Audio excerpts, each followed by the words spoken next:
감사합니다.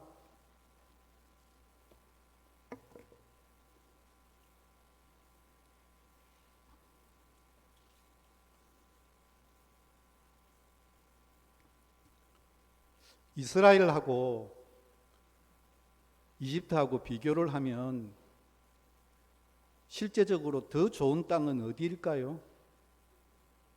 예? 이집트가 훨씬 좋은 땅이에요. 왜냐하면 이스라엘에 기근이 일어나고 먹을 게 없으면 항상 애굽으로 도망쳤던 곳이니까 그곳에서 편하게 지낼 수 있도록 만들었던 곳, 그리고 온갖 농산물도 이스라엘보다도 몇십 배 더 잘 되는 곳이 이집트 땅입니다. 그런데 왜 하나님께서는 이집트를 주지 않고 이스라엘을 주었을까? 이집트는 하나님을 의지하지 않아도 농사가 잘 되는 땅. 그런데 이스라엘은 하나님을 의지해야만 잘 되는 땅. 젖과 꿀이 흐르는 땅은 하나님만을 의지하고 하나님만을 붙들 때 젖과 꿀이 흐르는 것이지 그냥 흐르지 않더라는 거예요. 오늘 지금 첫 번째 보이는 저 사진이 무슨 사진인가 하면 나일강의 사진입니다. 참 죄송하게도 갔다 온 지가 너무 오래, 20년이 좀 지난 사진이거든요. 지금은 도시가 많이 바뀌었을 거예요. 근데 이제 자연을 보는 거니까 우리는 도시를 보는 게 아니고 자연을 보는 거기 때문에 괜찮으리라고 생각합니다. 세계에서 제일 긴 강이 어디입니까? 어디일까요? 얼마 전까지는 세계에서 제일 긴 강이 아마존 강이었습니다.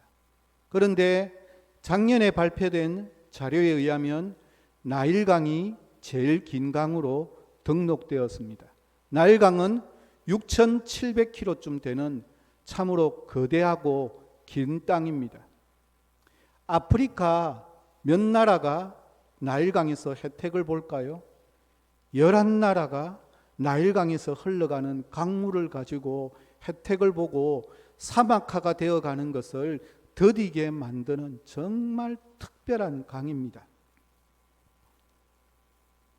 강은 고정되어 있는 것이 아니라 해마다 새로운 물줄기가 생기기도 하기 때문에 강의 길이가 유동적이어서 때로는 아마존강, 때로는 나일강이 서로가 엎치락 뒤치락 하지만 작년에부터 발표된 자료에 의하면 나일강이 제일 긴 강입니다. 이집트는 나일강의 선물이라고 할 정도로 나일강이 없는 이집트는 생각할 수가 없습니다. 이집트의 유일한 수원이자 첫 줄이 바로 나일강입니다. 사막화되어가는 이 아프리카 땅에서 그나마 나일강으로 인해서 큰 생명의 젖줄 역할을 하고 있는 곳입니다. 지난주 공부하면서 고대 이집트의 계절은 세 개로 구분한다고 이야기해 줬습니다. 농한기, 농번기, 추수기. 이러한 계절의 구분은 나일강의 범람으로 인한 구분인 만큼 고대 이집트 사람들의 숭배의 대상이 나일강이었습니다. 나일강의 범람으로 인해서 부엽토와 부식토가 홍수와 함께 흘러넘쳐서 풍요로운 농사를 지을 수 있었고 이로 인해 그리스와 로마 등지로도 수출할 수가 있었던 특별한 강. 어떻게 보면 한강과 비슷한 느낌이 있습니다. 그런데 길이가 비교가 되지 않는 어마어마한 길이를 가지고 있습니다. 지난주에 보여주려고 준비했다가 못 보여준데 여기가 어딘가 하면 출애굽 경로가 어디가 있다고 했습니까? 우리가 알고 있는 시내산이 있는데 떨기나무라고 하는 책에서 자꾸 어디에 아라비아 땅에 있는 시리아라고 하는 갈라디아서 4장 25절 말씀을 기초로 해서 사우디아라비아에 있는 시내산에 대한 이야기를 많이 하는 이야기가 있지만 시내산에 대한 이야기가 여기가 시내산입니다 라고 이야기하는 곳이 한 12곳쯤 있습니다. 근데 우리가 알고 있는, 흔히 말하고 있는 이 시내산에 올라가는 바로 입구 초입에 있는 성 캐더린 수녀원입니다. 이곳은 모세가 하나님으로부터 십계명을 받던 곳인 시내산, 이 산길석에는 성경에서 오늘 본문을 이야기할 때 나오게 되는 불에 타는 떨기나무가 있었던 곳이라고 소문이 났던 장소입니다. 이곳에 성 캐더린 수녀원이 자리하고 있습니다.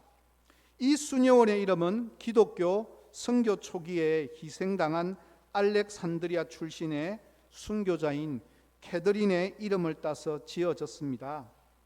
주후 6세기경에 로마 황제 유스티아누스가 이곳에 지금의 수녀원을 만들었다고 전해지고 있습니다. 한편으로는 불타는 떨기나무 사이에서 하나님을 만난 것을 기념하기 위해 세워졌다는 설도 있어서 초기에는 이 수녀원의 이름을 떨기나무라고 그렇게 불리기도 했던 곳입니다. 그래서 이곳에 들어가면, 저는 안에 들어가 보지는 못했습니다. 안에는 금요일하고 주일을 제외하고는 개방을 하는데 오전 9시부터 12시까지만 개방을 하는데, 시내산에 우리가 보통 올라갈 때 성지순례를 가면 한밤, 새벽이라고 표현하기는 어려운 한밤중에 올라갑니다.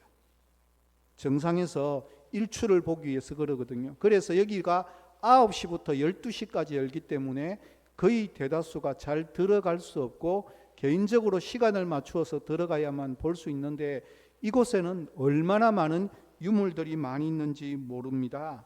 세계 최고 수준의 고고학적 가치와 역사적 희소성이 있는 자료들이 엄청 많이 모여 있습니다. 성경의 필사본들이 엄청나게 많이 모여져 있고, 세계에서 가장 오래된 성경이 보관되어져 있는 곳이기도 하고, 바티칸에 이어서 세계에서 두 번째로 귀중한 성경 사본을 많이 보관하고 있습니다. 성경 사본이 3,500여 종이 있습니다. 그러니까 이 양이 막 어마어마하게 방대하죠. 그래서 지난주 말하면서 사우디아라비아에 있는 산이 시내산이 될 수 없는 게, 이것이 떨기나무라고 하는 것에서부터 비롯되어졌기 때문에 우리가 알고 있는 흔히 말하는 시내산이 더 가깝다라고 하는 이야기를 해줍니다. 그러니까 이게 시내산 올라가는 정상 입구에 있는 수녀원입니다.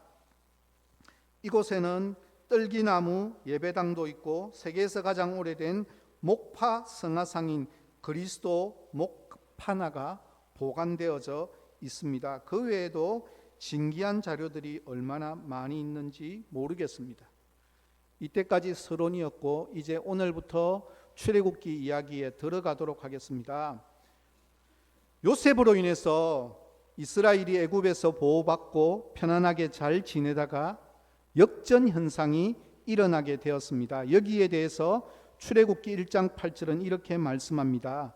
요셉을 알지 못하는 새 왕이 일어나 애굽을 다스리더니, 여기서 새 왕이라고 하는 표현은 새로운 왕조라고 하는 뜻입니다. 아마도 쿠데타와 같은 반란에 의해서 새로운 왕조가 들어서고 난 이후에 새로운 왕조는 요셉에 대해서 알지 못하는 것이 아니라 요셉이 어떤 사람인지를 애써 부정하려고 하는 사람이 쿠데타를 통해서 새로운 정부를 세우게 되었습니다. 이 앞에까지 있던 정부를 향해서 힉속스 왕조라고 하는데, 이 왕조는 상이집트에서 새를 규합한 사람들에게 전쟁에서 밀려 도망가게 되면서 완전히 이집트에서 추방하게 되었습니다. 그러니까 이 힉소스 왕조의 시작이 요셉의 시대와 더불어서 함께 시작이 되어졌고, 그 시대를 오랫동안 지속했던 이 왕조가 허물어지게 되었습니다. 그러다 보니까 이 힉소스 왕조와 친하게 지내던 이스라엘 백성들과 가나안 땅에서 왔던 사람들도 최고로 지지받던 백성들에서부터 밀려나서 오히려 최고의 적으로 해당되어졌고 최고의 경계 대상이 되기 시작했습니다. 그래서 무엇을 당하게 되는 겁니까? 압제를 당하게 되는 것이 우리가 알고 있는 사건입니다. 제일 처음 이들이 머물렀던 땅은 고센 땅입니다. 요셉이 원했던 땅, 그래서 아버지인 야곱과 그의 모든 형님들이 함께 머물렀던 땅, 처음부터 애굽에 와서 정착하게 되었던 땅, 이 고센 땅은 굉장히 풍요로운 땅입니다. 적어도 먹고 사는 것에 대해서는 조금도 걱정하지 않을 수 있고 염려하지 않아도 되는 나일강의 하류, 삼각주 근처에 있는 정말 좋은 곡창지대였습니다. 이곳에 정착하다가 출애굽기 1장 11절에 보니까 감독들을 그들 위에 세우고 그들에게 무거운 짐을 지워 괴롭게 하여 그들에게 바로를 위하여 국고성 비돔과 라암셋을 건축하게 하니라. 신왕조가 들어서서 한 일이 무엇인가 하면 나라를 위한 큰 성을 지었는데 비돔과 라암셋을 건축하는 일이었다고. 여기에 이스라엘을 적으로 생각했고 대적하고 있던 이들을 동원하기 시작했습니다. 이 일에 동원되어진 이스라엘 백성들은 고통에 고통을 겪게 되었습니다. 너무너무 힘들고 어려운 고통이었습니다. 출애굽기 1장 14절에 보면 어려운 노동으로 그들의 생활을 괴롭게 하니 곧 흙 이기기와 벽돌 굽기와 농사의 여러 가지 일이라 그 시키는 일이 모두 엄하였더라고 그렇게 이야기하고 있습니다. 그냥 흙벽돌을 만들어도 힘든데 여기에 무엇까지였다는 겁니까? 집까지 넣어서 하도록 만들어서 집으려면 굉장히 흙벽돌이 단단해지고 견고해져서 지금도 이때 지었던 곳이 발굴되어지는데 그곳에 3000년이 지난 지금까지도 흙 속에 들어있던 벼가 상하지 않는 곳이 굉장히 많이 있다라고 하는 사실입니다. 아울러서 지금도 남아있는 그때보다는 조금 후대의 건물들이지만 건물이 무너지지 않고 남아있는 곳을 가보면 집들이 곳곳에 보이는 것이 많이 있습니다. 굉장히 튼튼하게 좋은 건축물로 자리매김할 수 있는 아주 좋은 재료였지만 이것이 이스라엘 백성들에게는 너무너무 힘들고 어렵고 고통스러운 일이었습니다. 잠시 이집트 종교에 대해서 조금만 알아보도록 하겠습니다. 이집트에서 최고의 신은 태양신이었습니다. 보기에 금색으로 보이는 저게 태양신을 숭배하는 모습입니다. 그런데 이 태양신은 왕조를 중심으로 섬기던 태양신이었다고 한다면 일반 백성들에게 가장 인기가 있는 신은 하토르 여신, 하톨신이라고도 이야기하는데 풍요를 상징하고 형상은 암소의 형상을 하고 있습니다. 지난주에 제가 뭐라고 이야기했는가 하면 이집트가 언제 신전에서 축제를 벌인다고 했습니까? 그때가 언제입니까? 농한기 때라고 이야기를 했습니다. 농한기가 찾아오는 이유는 나일강이 범람하는 시기이기 때문에 이때 신전에서 축제를 벌이고 있을 때 이때 하토르 여신이 가장 인기 있는 신이었다라고 그렇게 이야기합니다. 중앙에 있는 그림의 형상이 하토르 여신을 나타내는 것이고 이 하토르 여신이 풍요를 상징하기 때문에 이것을 형상화시킨 것이 바로 금송아지 형상을 하고 있는 모습입니다. 지금도 발굴되어지는 자료에 신전마다 하토르 여신과 금송아지의 형상을 하고 있는 것이 함께 출토되고 있는 모습입니다. 아론이 만든 하나님의 형상이 송아지 형상인 이유를 아시겠습니까? 아론이 애굽의 이집트에서 살면서 신전에서 제일 많이 본 송아지 형상에 영향을 받았습니다. 그래서 그는 하나님이 어디 있느냐고, 우리를 인도한 하나님이 어디 있느냐고, 자신들을 인도하던 모세가 시내산에 올라가서 하나님으로부터 말씀을 받고 있는 그 기간 동안을 힘들어서 답답해하면서 하나님을 보여달라고 했을 때 아론이 만든 그것이 그냥 금송아지 형상이 아니라 이미 잘 알고 있는, 백성들에게 잘 알고 있는 그 금송아지 형상으로부터 비롯되어졌다는 것은 지극히 당연한 일이 아니겠습니까? 출애굽기 이야기에서 우리가 제일 잘 아는 내용 중에 하나는 모세가 나일강에 버려지게 되었고 바로의 딸인 공주에 의해서 갈대 상자에서 나오게 되었고 공주에게 양자로 들어가게 된 내용은 잘 아는 내용입니다.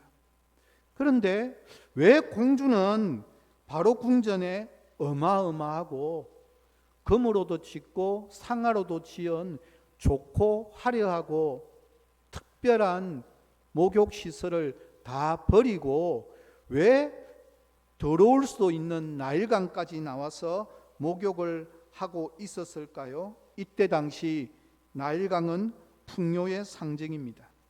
아이를 낳지 못한 여성들이 나일강의 특별한 장소에서 목욕을 하면 임신을 하게 된다라고 하는 전설이 있을 정도였으니까 바로의 공주도 아이를 낳기 위해서 이런 특별한 장소인 나일강에 나와서 목욕하는 것은 너무나 어려운 부분이 아니라 간절한 인간의 소망이 이 속에 담겨져 있었고 그는 그럼에도 불구하고 임신은 하지 못했고 아이를 낳지 못했는데 이 남편이 첩을 두고 첩을 통해서 아들을 낳게 되었고 그래서 모세를 입양하게 되는 것과 다 연결되어진 이야기입니다.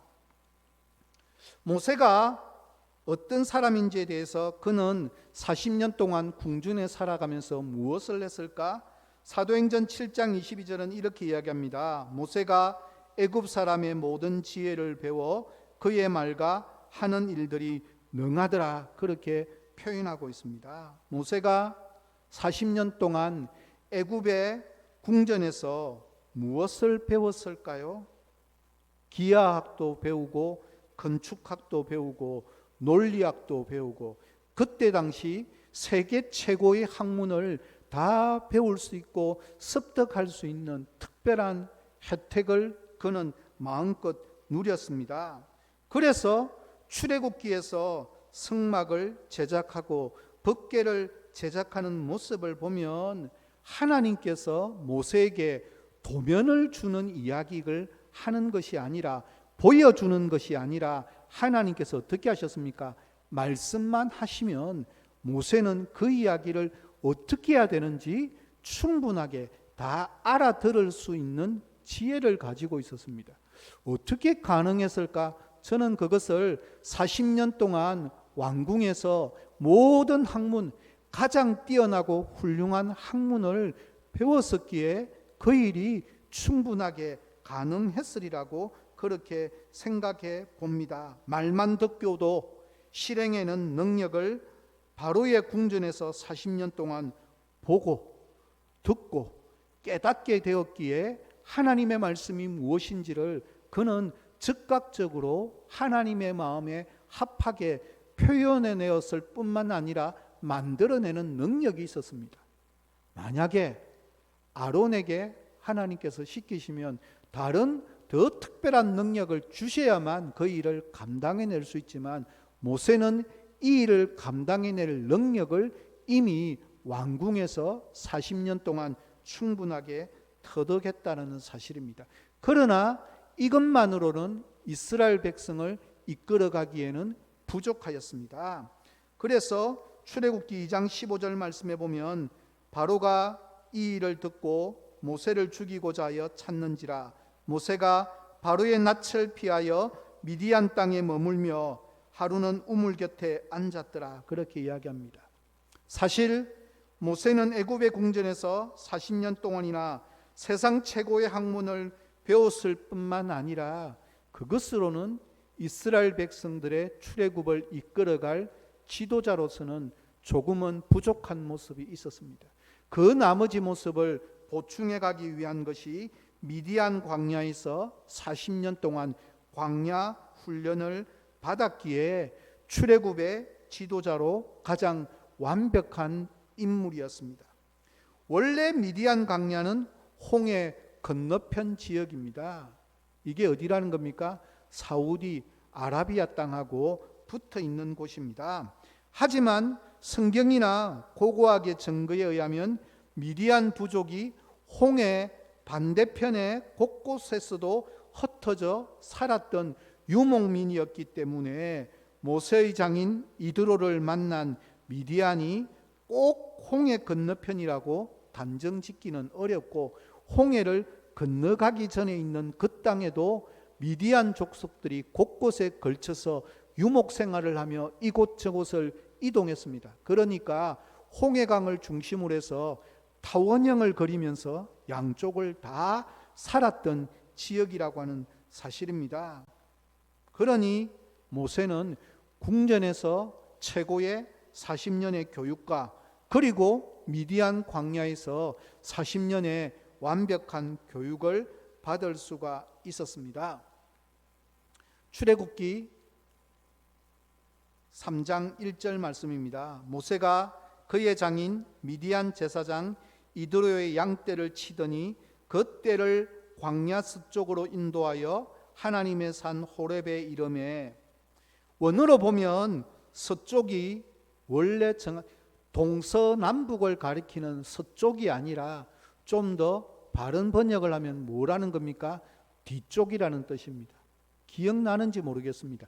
개론을 할 때 동서남북 방향에 대한 이야기를 하면서 동쪽이라는 말 대신에 원래 더 바른 표현은 오른쪽이라는 뜻도 있고 앞으로 전진하다라고 하는 뜻이 함께 갖추어져 있다라고 앞으로라고 하는 의미라고 이야기했는데 서쪽은 그래서 뒤라고 하는 의미, 후퇴라고 하는 의미가 포함되어져 있는데 출애굽기 3장 1절의 서쪽은 뒤로라고 하는 뜻입니다.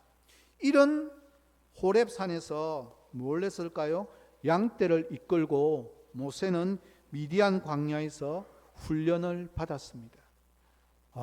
광야에서 양을 치는 것은 정말 1년에 비가 오는 며칠씩마다만 이동해서 겨우겨우 칠 수 있는 굉장히 척박하고 힘들고 어려운 환경입니다. 여기서 40년 동안 그는 견뎌냈고 이겨내었습니다. 이제 오늘 본문의 핵심 내용인 떨기나무에 대해서 한번 살펴보도록 하겠습니다. 하나님의 산 호렙에 이르렀을 때 떨기나무 가운데 불꽃이 타는데 너무너무 신기한 것은 떨기나무 가운데 분명히 불꽃은 일어나기 때문에 떨기나무가 불꽃을 피우는 재료가 되어야만 되는데 떨기나무는 재가 되지 않고 사라지지 않고 그대로고 있는 상태입니다. 그럼에도 불구하고 불은 계속해서 활활 타오르고 있는 너무너무 신기한 장면입니다. 중앙에 새로 뜬 그림에 그 그림의 중앙을 보면 막 보이는 나무가 있죠. 저게 떨기나무입니다. 원래 떨기나무나 가시나무는 이렇게 생겼는데 우리나라로 치면 제일 가까운 나무가 뭔가 하면 쌀이나무 있죠.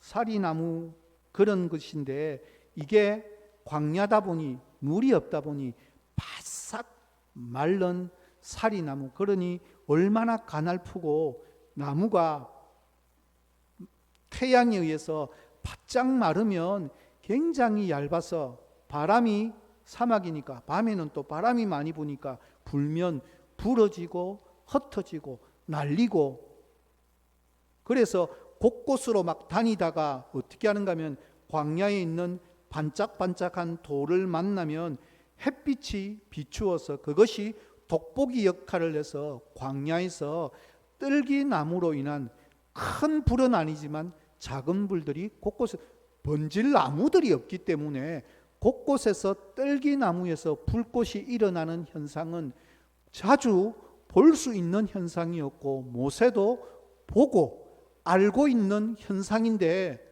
지금 현상은 전혀 다르다라는 거예요. 왜요? 그것은 오래 가지 않고 금방 사그라들었거든요. 뜰기나무가 부러져서 모인 것이다 보니까 그것은 오래 갈 수가 없었는데, 이것은 뜰기나무가 불이 꺼지지 않고 계속해서 끊임없이 활활 타오르고 있는 장면을 한번 생각해 보십시오. 너무너무 신기한 장면입니다. 이 장면은 뜰기나무를 한번 밑에서 하고 있는데 이 불이 1시간, 2시간 계속해서 타고 있는데 제가 안 되고 남아있는 환경을 한번 바라보십시오. 본문 출애굽기 3장 2절부터 3절의 광경은 모세가 처음 접하는 모습입니다. 분명 뜰기나무가 탔으니 재가 되고 사라져야 되는데 뜰기나무가 사라지지 않는 것이 얼마나 신비한 광경이겠습니까? 2절 전반부의 표현입니다. 여호와의 사자가 뜰기나무 가운데로부터 나오는 불꽃 안에서 그에게 나타나시니라. 모세가 하나님을 찾아 나선 것이 아니라 하나님의 사자가 모세를 먼저 찾아오셨습니다. 그 후의 결과에 대해서 2절 후반절은 이렇게 이야기합니다.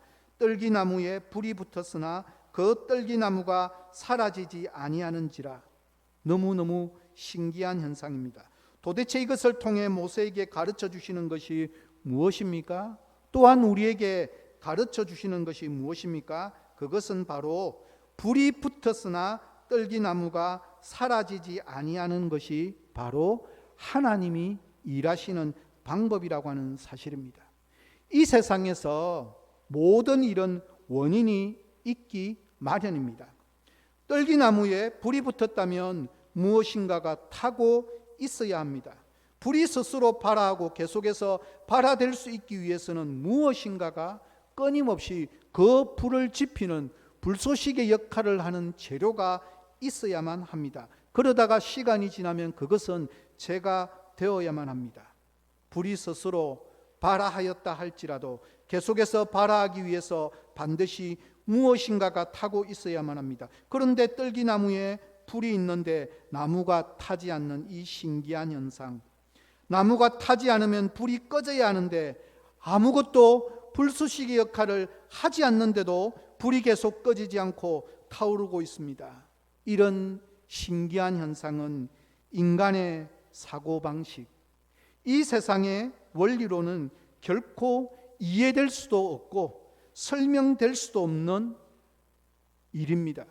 이것이 바로 하나님의 임재하심, 하나님께서 천사를, 하나님의 사자를 통해서 이곳에 임재하심으로 인해서 나타나는 현상, 하나님이 함께 하심으로써 일어나는 현상, 하나님의 열심이라고 하는 사실을 우리에게 보여주고 있습니다. 하나님께서 임재하셔서 그 불꽃에 하나님께서 친히 불의 역할을 감당해내고 있다는 사실입니다.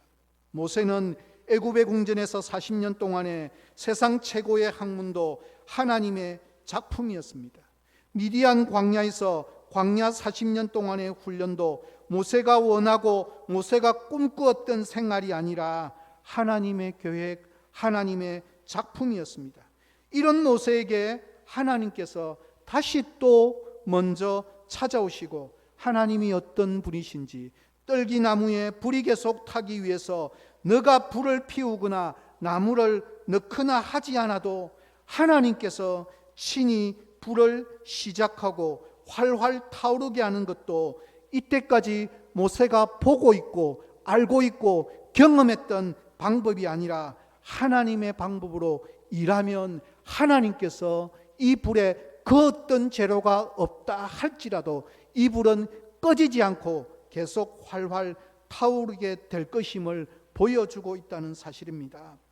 너가 무엇을 너가 스스로 하려고 하지 말고 하나님이 어떤 분이신지 바르게 알고 바르게 순종하면 하나님의 방법대로 하나님께서 역사하시고 하나님께서 일하시겠다라고 가르쳐주는 사건입니다. 떨기나무의 불꽃은 인간이 피운 불이 아닙니다. 자연의 현상으로 생긴 불도 아닙니다. 인간이 유지하고 있는 불이 아니라 하나님이 피운 불꽃, 하나님이 유지하고 있는 불꽃입니다. 이것이 하나님의 임재하심의 증거입니다. 우리에게도 이미 임마누엘 되시는 하나님이 우리와 함께 하십니다. 제가 시작하면서 이야기를 했습니다. 가나안 땅은 이집트 땅보다 못한 땅이라고요.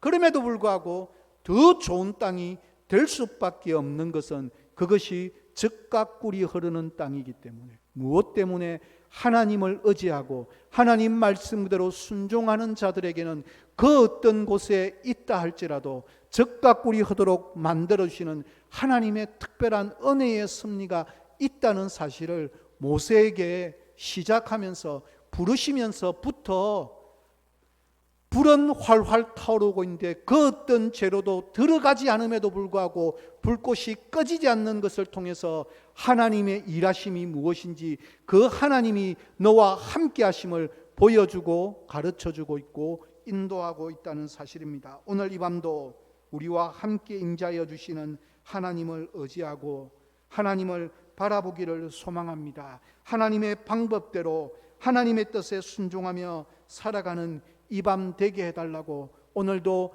기도하는 가운데 하나님의 뜻대로 하나님의 방법대로 순종함으로 말미암아서 우리의 삶 속에 젖과 꿀이 흐르도록 만들어주시는 하나님의 놀라운 은혜를 경험하는 이 수요 기도의 저녁이 되어지기를 예수 그리스도의 이름으로 간절히 부탁드립니다. 이 시간